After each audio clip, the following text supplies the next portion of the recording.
Welcome to Moments That Matter, a podcast that looks at the moments in our lives that come along from time to time that have consequences long after the moment, especially those moments that have to do with the choice of vocation. In his book, Let Your Life Speak, Listening for the Voice of Vocation, Parker Palmer speaks of a clearness committee in the Quaker tradition, wherein a group of older, wiser people ask questions of someone considering a life choice, as a way of clarifying the next step. We may not meet with a committee about these big decisions, but we all have these critical junctures in our lives which we can think of as clearness committee moments. We need to pay attention to these moments because they are profound and potentially life-altering. We will relay stories from our lives and interview others about theirs, especially noting the clearness committee moments, those we chose to recognize and those that were sadly ignored, those decisions that were made with God in mind and those that were not. Our hope is that these podcasts will cause you to think of the same kind of moments in your life with new clarity. We're joined today by Christy Bauman. She is an author, teacher, psychotherapist, mother, and passionate about advocating for women. She has a master's degree in counseling and is certified in medical family therapy and trauma and abuse counseling. She published books, a number of books, Unearth in 2008 and A Brave Lament in 2018. Her most recent book, which we'll be focusing on today, is Theology of the Womb, Knowing God Through the Body of a Woman. She is currently earning her doctorate at Seattle Pacific University and is researching shame and sexuality in women. Thank you so much for joining us today, Christy. Oh, it's such an honor. Thank you for having me. I appreciate it. Can you tell us just a little bit about your growing up and how you got into counseling in the first place? Yeah, that's such a good question. At some point, I like to say that from preschool to PhD, I was in Christian education, and that is a blessing. And yet, I think there was so much also suffering that came along in my journey that invited me into a deeper story. I had to keep digging deeper to find where God was. And so I was getting this education through multiple different denominations, which actually is such a gift also, because it's given me perspective, I think, from multiple avenues of understanding. And but I was a seeker in a lot of ways, and I was looking for truth, and I was passionate about it. And suffering had no really good answers. I kept coming up short where I could find comfort a bit, but I couldn't find answers. And I wanted answers. And I don't know that I found them even now. So I will continue to journey. But I have found more of God as I've continued to seek through the suffering. And so I think that's what led me to counseling. So in my story, I come from a story where there was divorce and there was a lot of sexual addiction in the air of people in my life, and particularly men in my life. And I didn't understand how to not be seen as an object, but to be seen as the imago Dei and the image of God. And I was really desperate to know the part of myself that was made in God's image. And pain and suffering and objectification kind of taught me that that wasn't true, that I was something to be feared, and my gender was something that can make men stumble and could do a lot of harm. So I was hesitant often. And my work has been, how do I get past that? What was God's intention when he created me? What was the intention there? And what is my purpose here on this world? And how do I bring my body and my voice into that place? And that brought me into counseling, actually. That brought me into the world of where there was suffering and other people were asking why. I wanted to be with them wrestling because I was also, in a sense, asking why. Okay. And it may or may not be unusual, but it's unusual for me that you got your counseling degree at a seminary. Yeah. So did you find a particular advantage in that? Sure. I mean, I think I always knew I wanted to be in the Christian realm, where there was faith-based, because I didn't know, that was the answer I kept going to, that there was something in faith, hope, and love. And so I was particular that. The other school that I work with here, Seattle School of Psychology and Theology, is also a seminary that has a counseling degree. And so more and more we've seen pastors who are counseling all the time, their congregation, but not necessarily being equipped. They can, do an exegesis in Hebrew and Greek, but yet they don't really know, they aren't equipped with what's handed to them often. And so I think the coupling has been really sweet, that psychology has come next to theology and sort of married itself there. So yeah, it was, I don't know if it was normal for me, but it did seem like the right fit for the kind of work I wanted to do.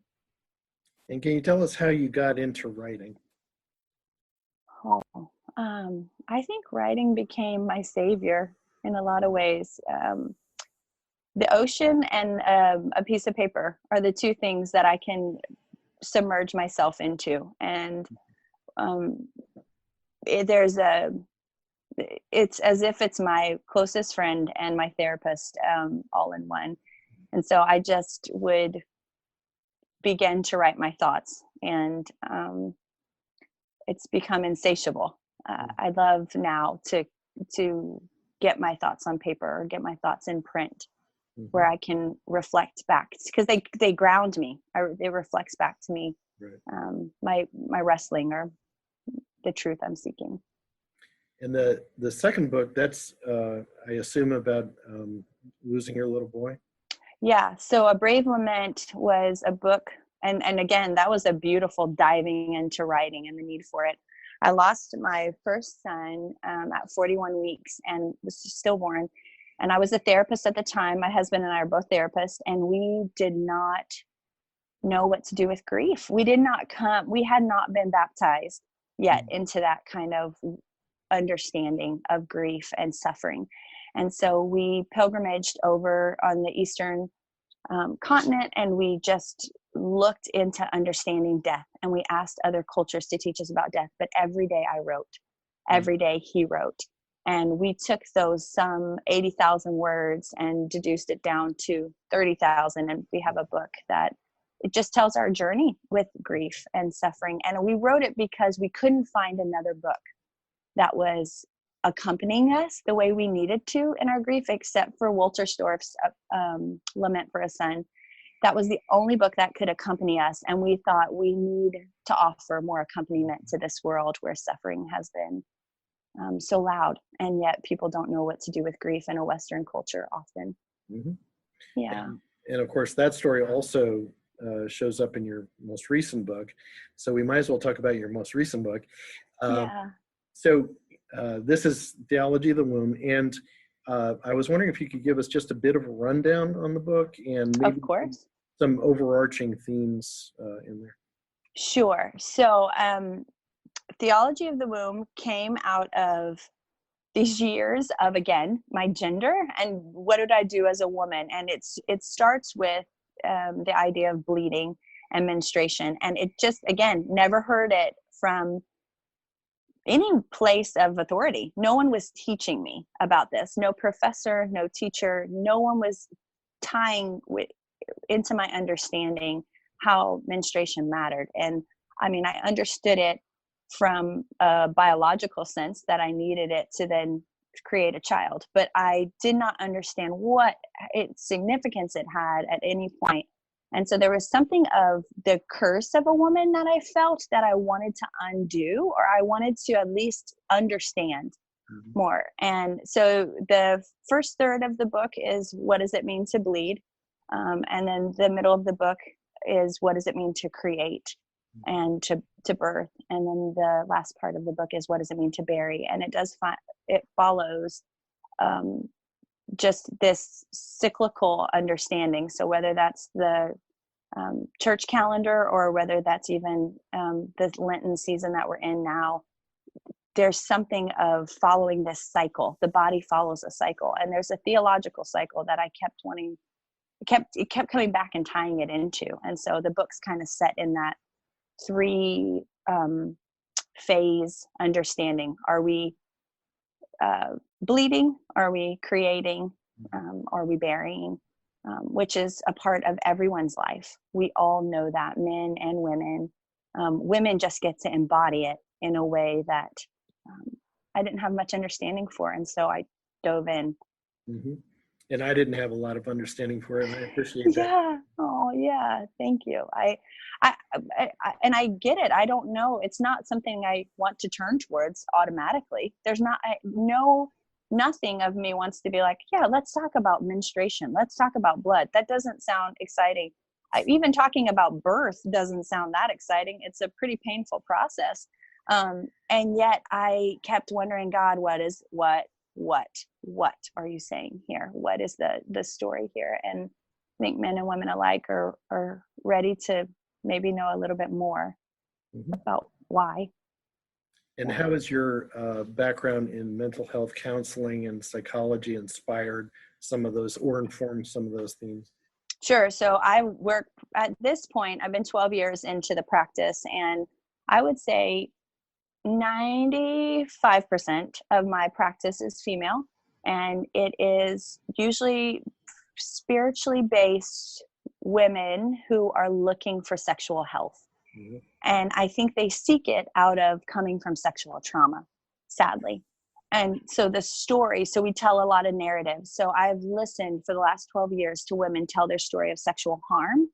And then what does it look like for them to live in sexual health?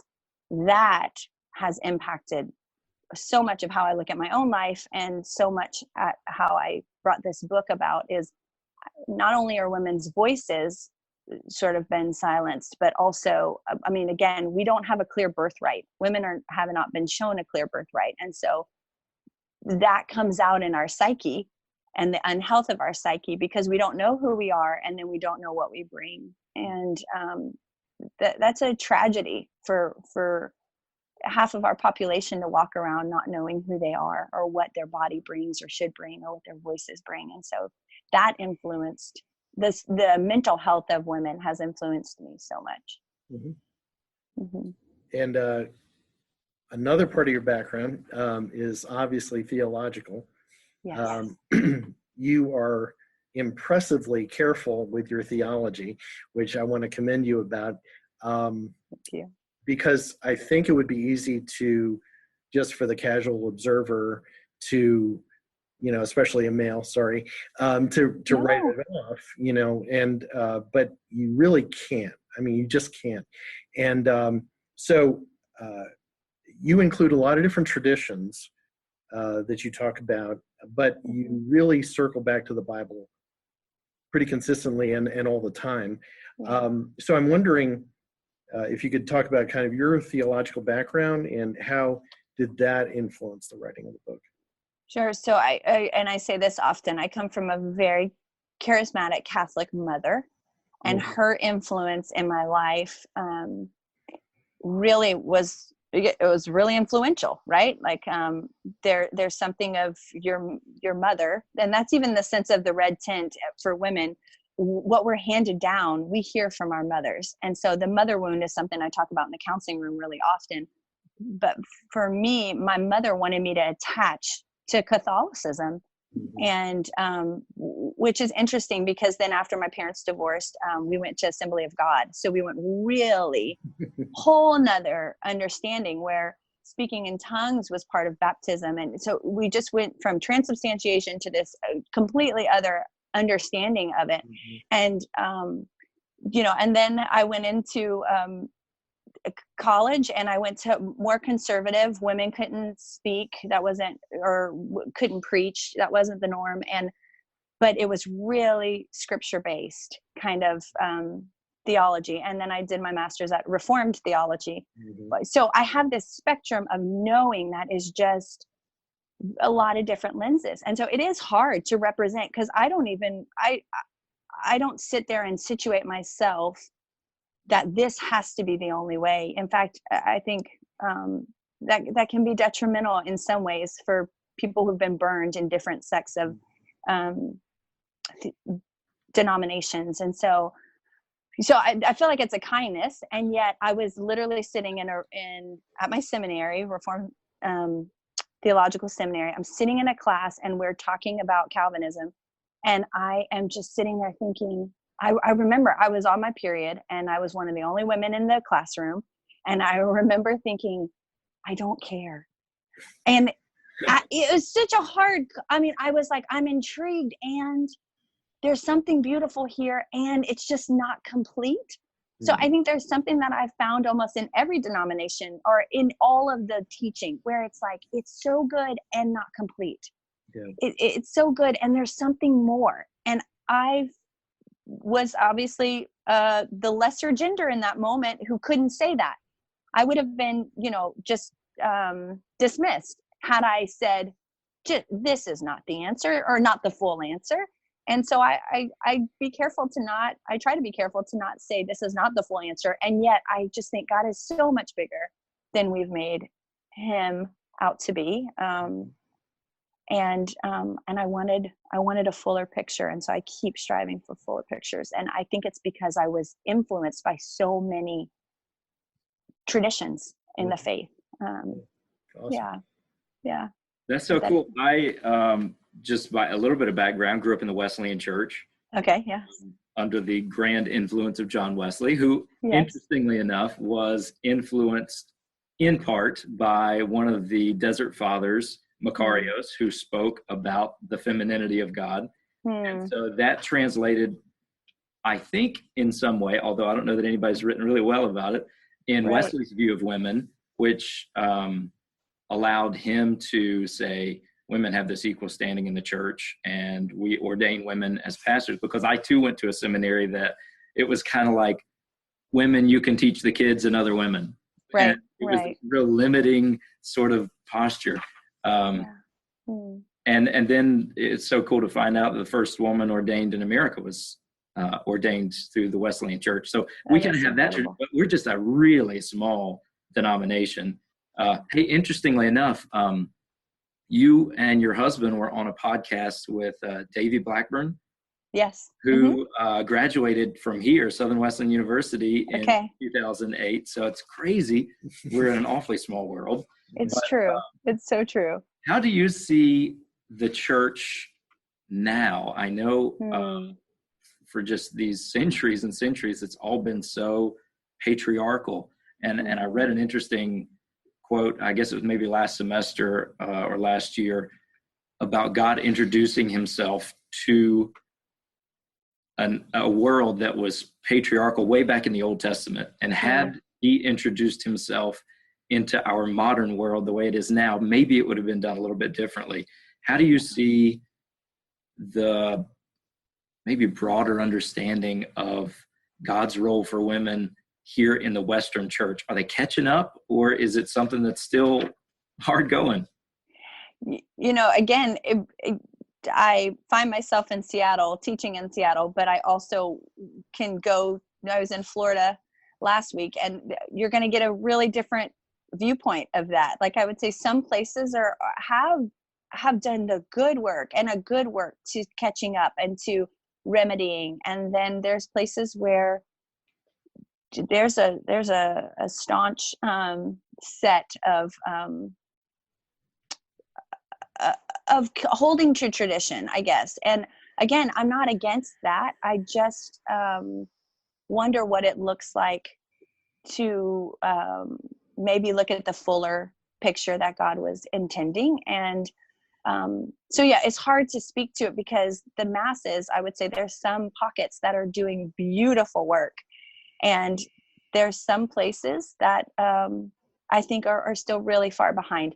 And yet I would say even with a feminist theology, there's some places that have just swung the pendulum too far the other way. And there's just as much harm. And so it's not like I want to, I don't know if I know how to bless or name what each church is doing. You might have to say a particular one. And yet I will say in the last year of even having this conversation before this book came out with men, I have ran into more men who have encouraged me than I have women. Oh. And so that has been just delightful. So I don't want to, I don't know. I think institution makes it hard always because they're slow moving, and that is there's something there. But yeah, that's a hard question to answer because, right, I think I could look at one section and say they are so far behind and there's so much work to be done. And then I can look at some and say, whoa, I think you've gone too far the other way. And there has to be a middle ground here. There's a reaction that you're having that is not helpful. And even though I can understand why you're having that reaction, it's not helpful to the church body. It's not helpful to where we're trying to go. So that I used to think, Jesus, God, why didn't you send Jesus as a female? And I thought, well, okay, because Jesus would then have been objectified and there would have been all these sexuality would have played a part. And so I understand that you didn't come as a woman, but it would have been so much easier. That's what I thought. It would have been so much easier if you'd have come as a woman for women because we could trust you. And then I've come to this of like, why did you come as a man? I mean, now that's so hard too. It's so hard to trust a man. And so I don't know that there was a gender that could have been perfect, but I tell women all the time who really do hate men in the church and are trying to heal from that. I tell them, I can always serve a man who is on the cross, a man who puts his life on a cross. I'm not afraid of that. That power meets my feminine gender in a way that I feel really seen and I feel really safe. The resurrection powerful man, I get a little more nervous about. Like I want it, but it's I've been burned by men in a lot of ways. But the crucifixion, every time I think, yes, Lord, yes, like I will every day submit to that. You've positioned yourself, and that I feel like is the invitation to men in the church. That is just I'm like, oh, you guys, what a calling you've been invited into. I don't want it. Oh, I will bleed every month, no problem. I do not want to have to lay down my life as Christ laid down his life for the church. Like, oh, that feels whew. So anyway. You also wrote, and I felt like this was kind of your posture, which was so refreshing, was that you just have this deep desire to know God more intimately. And that was shown through every chapter you wrote. And even there in the title of your book, how would you say that you, in the process of writing this book, knew God a bit more, or anything that surprised you about a new discovery of God or a different facet? Right. So many places. Again, this is one that is always a bit of a shocker to say publicly, but I think the reproductive parts of a woman's body are just, I'm in awe of the sexual parts of a woman's body.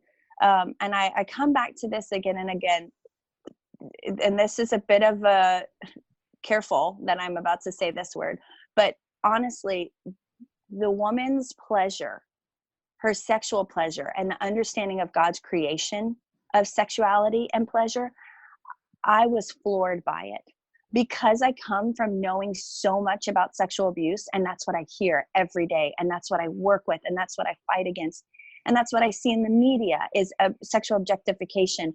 To think about God as being pro-woman or pro-pleasure, it just didn't. I was in awe, and I became in awe of probably the spiritual power that we have as believers when we have sex. And I can tell you, I never thought I would come upon that when I was writing the book. I never thought when I was coming upon talking about the woman's body that I would really get to that part where God had intention for us to have power in the spiritual realm through sexuality. That just was not on my radar. And yet I came to this, which I learned in seminary, at my Reformed seminary. I remember my professor saying, the clitoris is only for pleasure. It has more nerve endings than the head of the penis, and it is only for pleasure. And I was so embarrassed when that statement was made, when she made that statement. And yet, 15 years later, I come and I think, what an awesome God you are. Mhm. What I'm intimidated and I'm uncomfortable, but what an awesome God you are. I don't understand, and I'm in awe, and I'm intrigued, and thank you, Lord. And that is where I didn't think I would come to in the book. I mean, that's where I found myself surprised, because I definitely grew up where being asexual was more holy.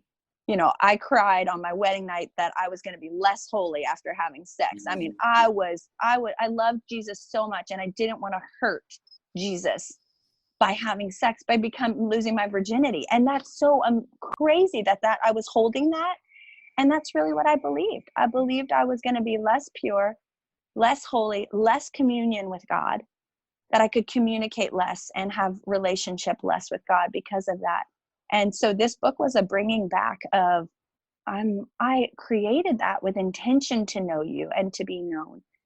So if that answers your question, that's where I found myself just floored. Yeah. Really. And you also talk about, I think I'm correct in remembering this, that after the burying, you know, and the mourning and that sort of thing, that the sexual relations would be something of a prayer. You know? Yes. And so I definitely, with a lot of grief work, I do tell that story, is that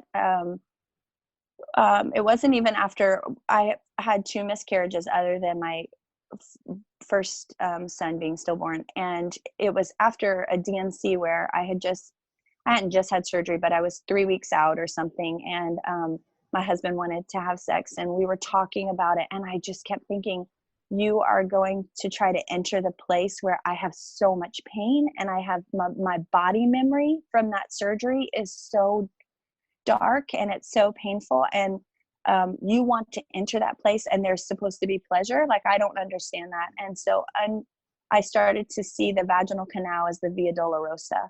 And what does it mean to have intimacy in that place of suffering? And so what does burial look like? And then what does it mean to start to create again?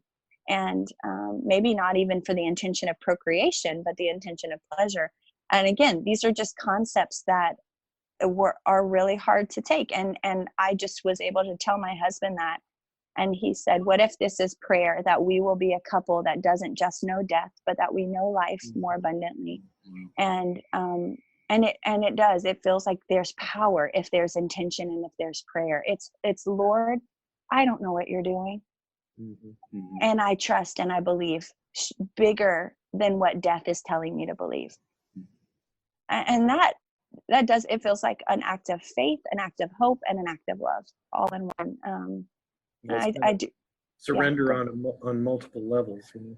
So much so. And again, I wasn't really taught that in the church. I wasn't taught how to come around sexuality, as sexuality was such a scary thing, or such an something to be afraid of, something to shut down because it was too dangerous. And now I'm realizing, it's because it is powerful. We just haven't explored the power of it, and we're not teaching the power of it.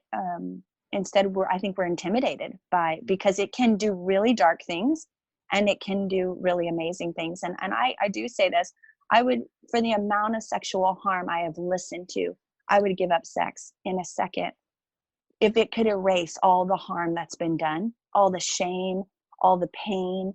I really would. It's not worth it. But then when I think of, wait, we've been silent as a church with what God's intention was.